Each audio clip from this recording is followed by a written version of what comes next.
In this video, we're just going to unbox and assemble the Sherpa ST-EB918D 40-volt long reach pole hedge trimmer.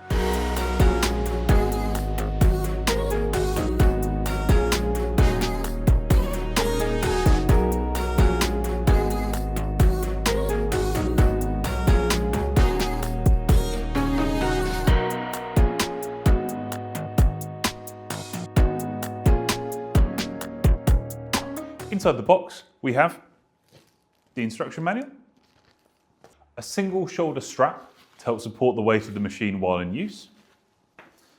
This product is sold as a kit with a 2 amp hour battery and charger, so those are inside as well in their own separate boxes. And finally, we have the machine itself. Assembly is really simple and it doesn't require any tools, so we'll just take this packaging off and then put it together.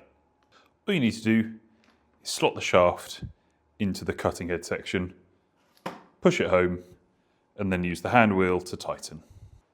If you're using the shoulder strap, simply clip it in like so, and that's it. Assembly is complete. You can adjust the angle of the head with this button at the top